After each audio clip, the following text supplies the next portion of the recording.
I am Jean Creighton. I direct the planetarium at the University of Wisconsin-Milwaukee. I'm an astronomer and I love what I do. I first developed an interest in astronomy when I was 5, so my mommy says. My mommy says that we were walking down the street.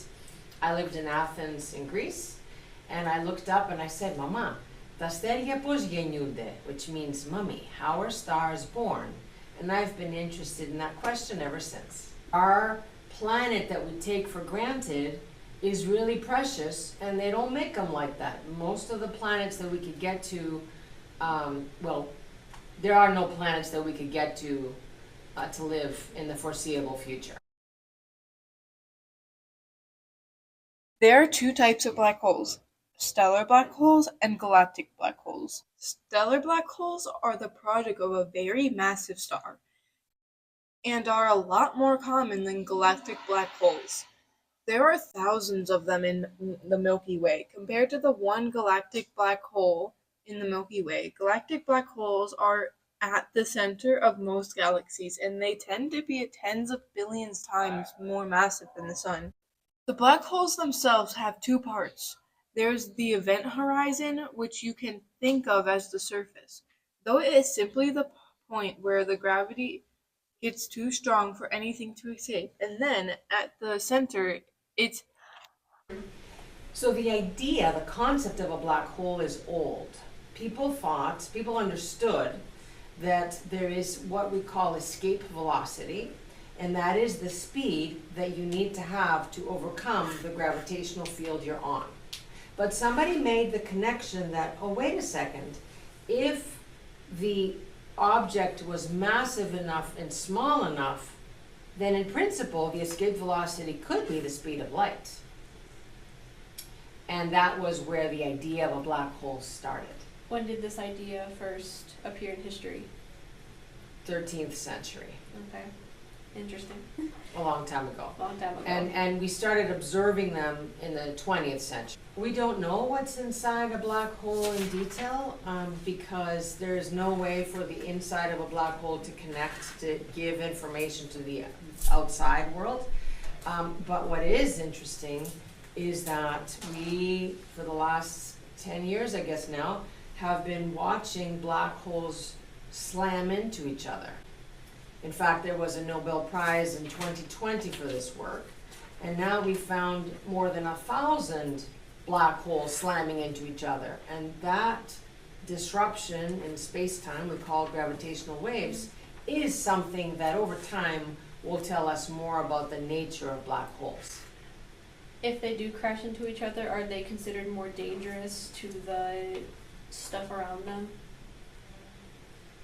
Poor black holes. They get such bad rep, right? People imagine that they're just hoovers in space and they just chew up everything. It doesn't work that way. The black holes are going to consume what's near them, but they don't have any magic ropes to bring things to them. If they're too far, then that material is safe. The biggest black holes that we know are these really large galactic black holes in the center of large galaxies. They tend to be tens of billions of times more massive than the sun. Wow. So Ton 618 is what might be the biggest black hole that we've seen so far. So this particular black hole is connected to what we call a quasar. Our galaxy is a middle-aged galaxy, so our black hole in the center is sort of settled down. So this quasar is really distant, right? Light has traveled for 18 billion years to get to us. Most quasars that we see are going to be just a bright dot of light, and that's it. So you're not going to get fancy pictures like you would of a galactic black hole that's only a few million light years away. Yeah, it's like too far to. Yeah, Actually- you're happy to see it at all, right? And you Yeah. only see it because it's so what do you bright. think is in a black hole? portals to different parts of the universe. I mean, Black holes kind of consume everything else, so probably like a little bit of everything else. It's probably just like an infinite void.